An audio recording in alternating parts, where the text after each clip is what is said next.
The following is an Outdoor Channel original production.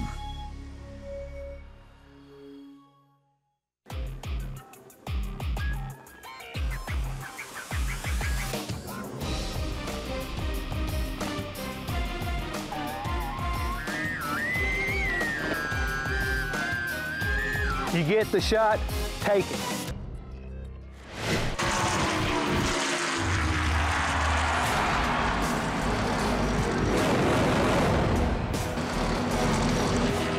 Looking outside the 47, in one groove higher than you through the corner.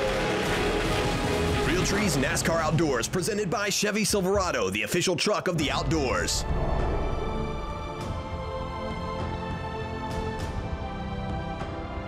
Hi, I'm Jeff Hammond, and this week I'm headed to Wyoming for a spot and stalk archery hunt. And thanks to my buddy at Realtree, Bill Jordan, for the opportunity.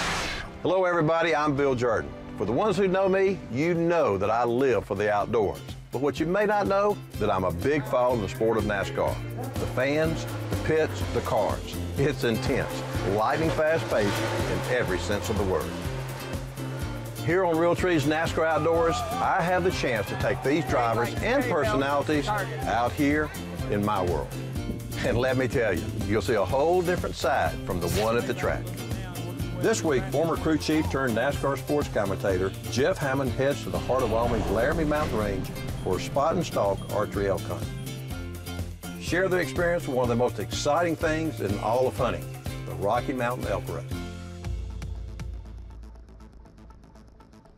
This is the first opportunity I've had to come to Wyoming hunt elk, and been real lucky to show up here at Wagonhound Ranch. It's an awesome place. You know, it's a working ranch. We run cow-calf pairs and use all of our ground. We have farms and alfalfa and you know, we grow crops, and then we raise horses, performance kind of ranch horses. And so, you know, it's a busy ranch. We also, with the outfitting, you know, we have like I said, we start right now, early season, September, bow hunting elk, and, you know, we hunt all the way into the end of November for bull elk, and then cow season, you know, we take quite a few cows from a management aspect off the ranch late. We offer, you know, your basic accommodations all the way up to, you know, 5-star types of guest houses, and so we kind of have a lot of things to offer for our guests.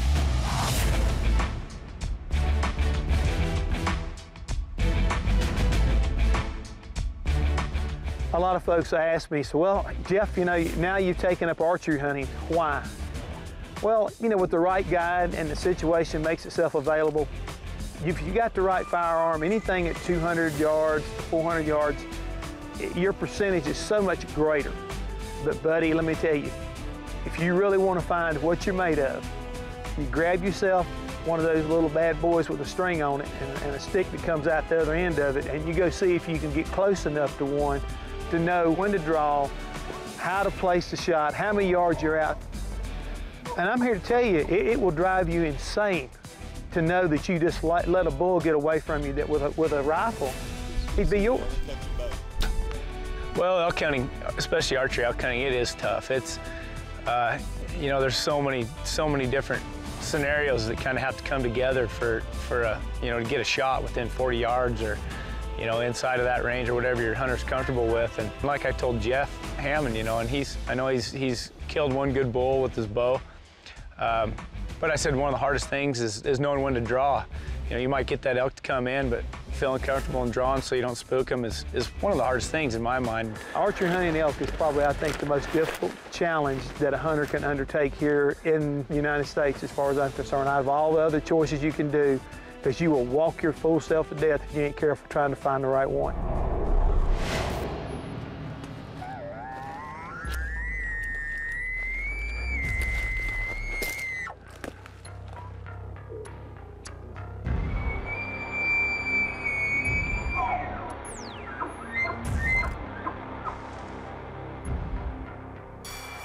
One of the first times we went out, had a really nice bull come in, you know, 300 plus bull.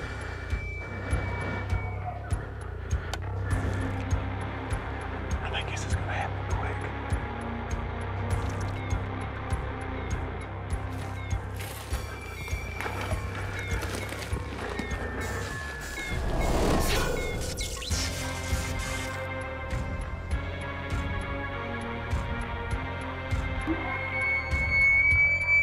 Unfortunately, it was in such thick timber, we couldn't get a shot on it.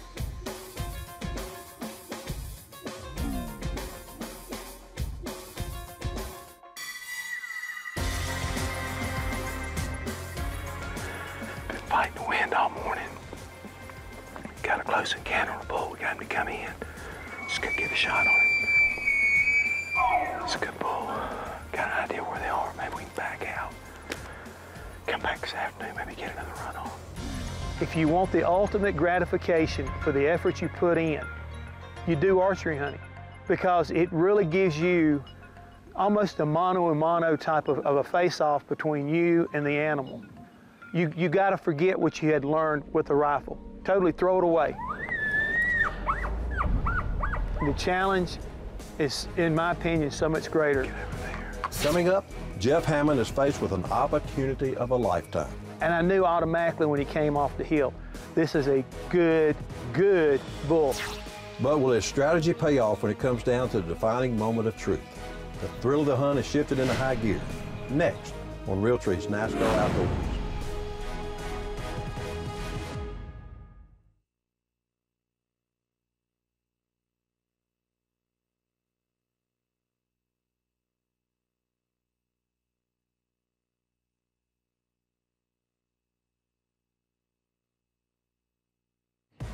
Realtree's NASCAR Outdoors is brought to you by the 2012 Chevy Silverado, the most dependable, long-lasting, full-size pickups on the road.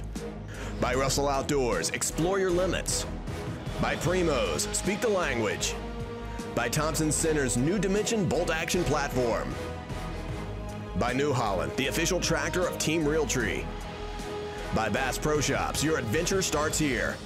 And by Bill Jordan's Realtree, family, friends, and the outdoors. After a frustrating start to the archery elk hunt, Jeff Hammond continues his pursuit for a big bull from Wyoming's Wagonhound Ranch.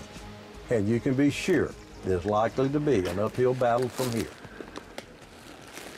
We keep talking about how tough and how difficult elk hunting is.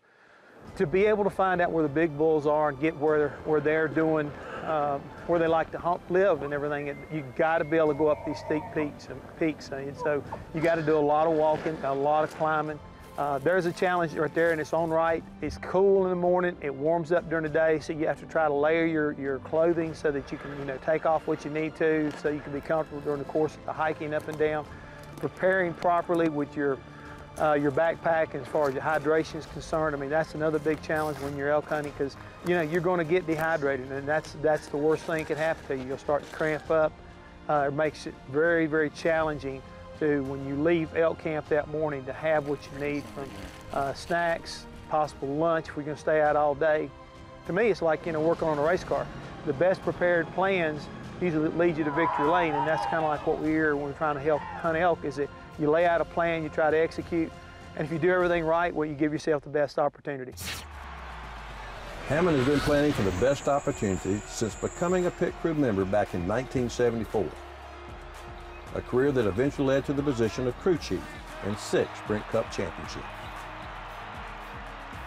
Following the 2000 Cup Series, Jeff left that life behind to join the team of television broadcasters of NASCAR. He continues to provide that insight from his broad knowledge of the sport each and every season. With the Wyoming rut coming into full swing, Jeff and his guy Dax make their way deep into the high country before light, hoping to get a shoot a bull within archery range. Early this morning, we were able to get up and get to, what turned out to be an ideal situation where Dax was able to get a bull coming in and literally pulled him in close enough. And where I was at, I was at a perfect anchor point. I was able to kind of back myself on top of a rock, very, very stable. Bull came in, knew the yardage where I wanted to put the pin, and I knew automatically when he came off the hill, this is a good bull. I can tell by his whale tails, his swords, had decent fronts on him. He was everything you were looking for. And to listen and watch how Dax worked him and kept him coming was incredible. And then you get to that point where, okay, what's the bull gonna do? He turns and he starts to act like he's gonna leave. Then he looks like he's wanting to stay.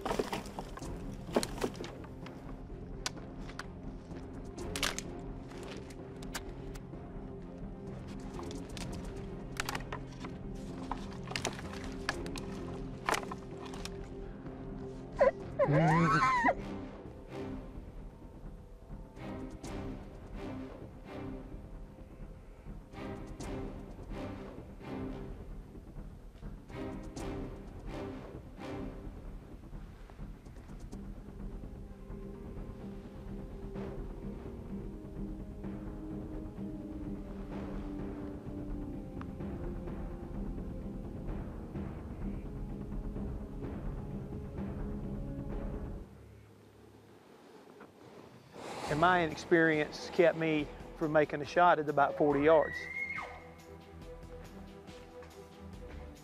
I'll give Dax credit for not saying this out in the field. He let one of the other guys say it, so he wouldn't hurt my feelings. I know that's what he was thinking. You get the shot, take it. And that's the hard lesson that I had to learn from that experience. And I just kept thinking, you want to work your maybe a little closer. I was going to take the shot right there. There was an opening I already chose. And I was going to draw on him when he come back behind that tree. But then he kept looking up like he was wanting to try to get up here. And I said, okay, I'm going to wait. And then when he got right here, on top of that dead log, same thing, okay. You know, do I go ahead? Do I go ahead? And he kept looking like he's going to come up, he's going to come right here. And I mean, I blew it. Kicking himself for not making the most of a good opportunity, Hammond pushes higher still into the Wyoming backcountry, hoping hard work is rewarded. Cool. I mean, there's horns everywhere. It didn't take long for me to realize this is shooter, this is shooter. Next on Realtree's NASCAR Outdoors.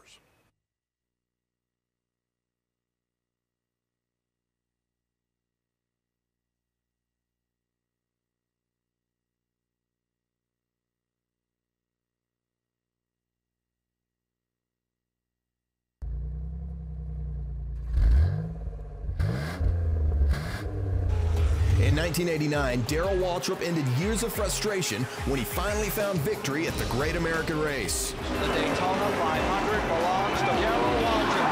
He's done it.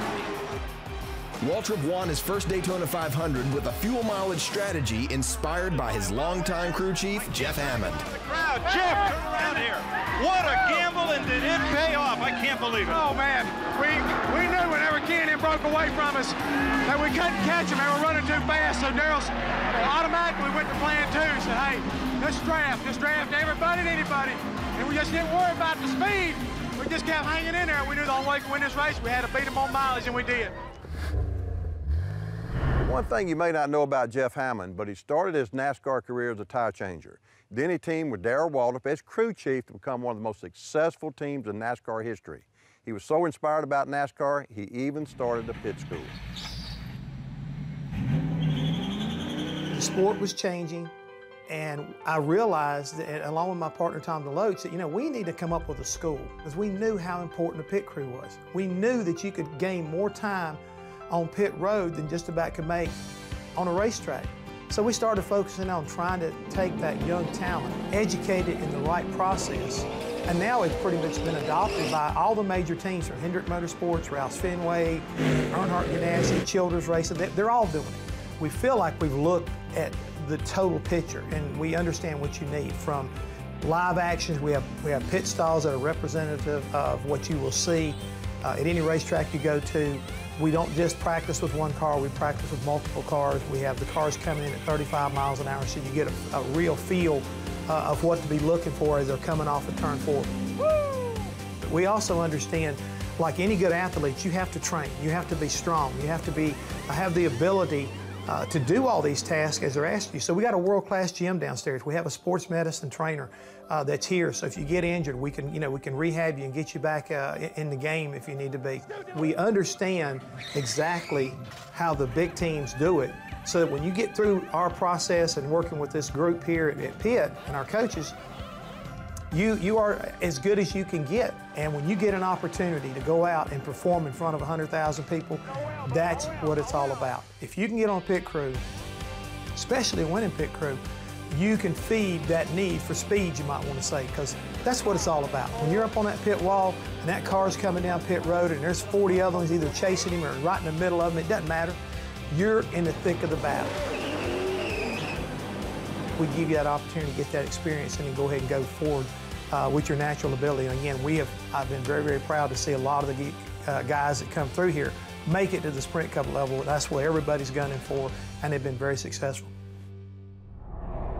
Back in Wyoming, Jeff and his guide Dax continue their archery elk hunt from the storied Wagonhound Ranch, a working ranch rich in Western history. Man, this thing used to probably be a pretty cool place at one time.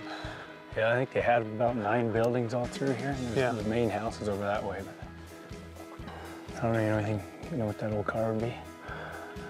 It looks like it could be easily a, used to call it an old whippet. Had wooden wheels at one time. Yeah.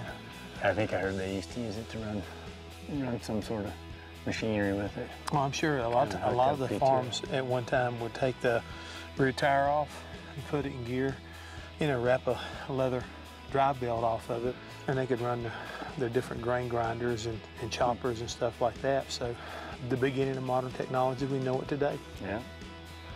Well, let's go chase elk instead of cars. Yeah. Timing the peak of the rut just about right, Hammond and Dax have already had several close encounters, and it doesn't take long to work their way back into the thick of the action.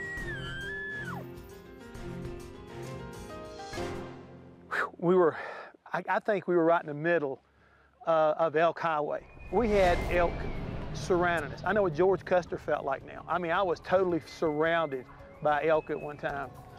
So the bulls start coming in, and all of a sudden, out off to my left-hand side, I get a glimpse of one coming off his hill, and I look, and I'm telling you right now, it's got to be Bullwinkle. I mean, there's horns everywhere.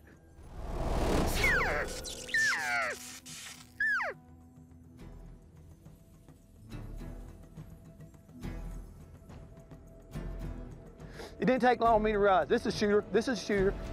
He's going right straight to Dax. He said, I'm gonna go whoop this sucker's tail. Let me tell you, he could too. I mean, he had so much ivory on top of his head. Anybody would have looked at him and said, you win. I mean, he'd have turned tail and run. Any other bull would have turned tail and run. And all of a sudden, guess what? Old adrenaline goes straight up. I'm trying to control my breathing. I'm going through my checklist. Okay, air's not right, I'm ready. I wasn't ready for Mother Nature. And what I mean by that, whoa. I mean, that quick, the wind swirled, he smelled something he didn't like, game over. Just when you thought Jeff Hammond has more than his share of amazing archery elk encounters for one trip, you won't believe what's still in store. I'm Ryan Newman, and you're watching Realtree's NASCAR Outdoors on the Outdoor Channel, America's leader in outdoor TV.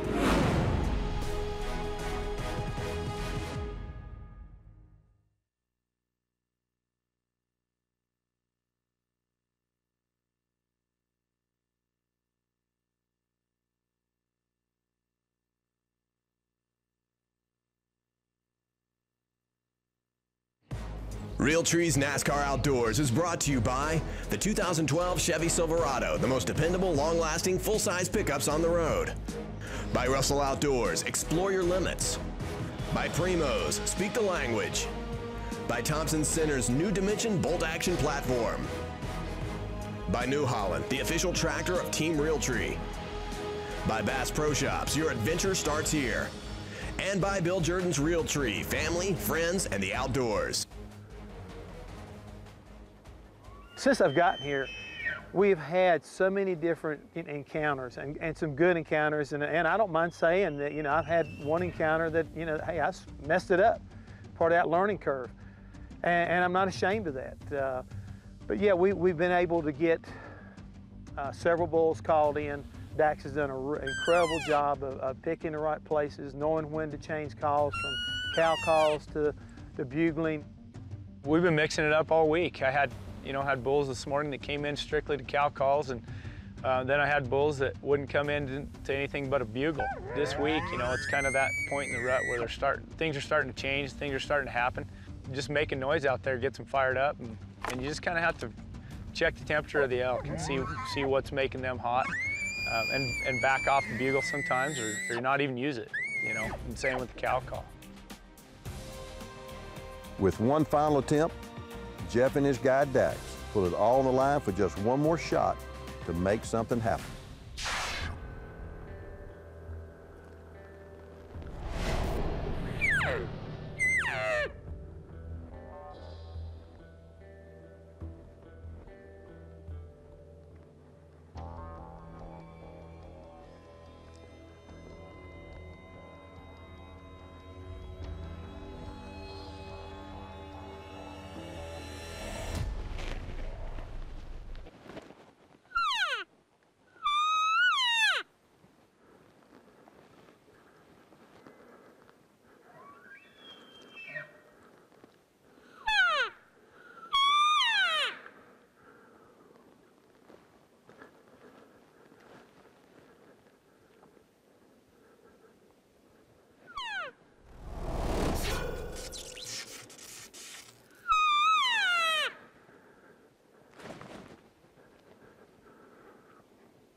I'm still kicking myself from the first encounter earlier that morning, and then it's like Mother Nature said, I'm gonna kick you one more time.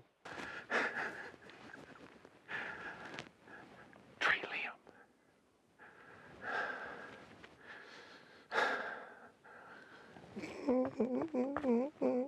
You always heard about the movie Close Encounters of the Third Kind. Well, we've had the 4th, the 5th, the 6th, the 7th, the 8th, the 9th. You know, if we wanted to do a movie, we've got enough about encounters. Sorry, buddy. I know. I was just trying to keep it this way. You did good. I know you can't see a bad angle. I just figured I'd make you walk this way more. Yeah, sorry, man. We just about got him back. Damn it. I think that's the one thing about Wagonhound. They have a lot of elk here.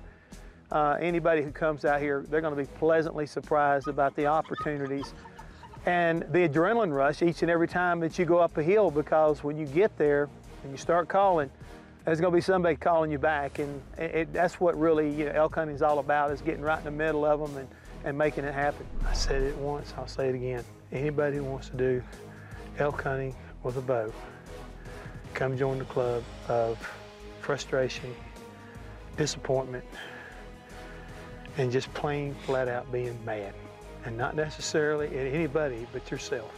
So that was frustrating, but what don't kill you makes you stronger.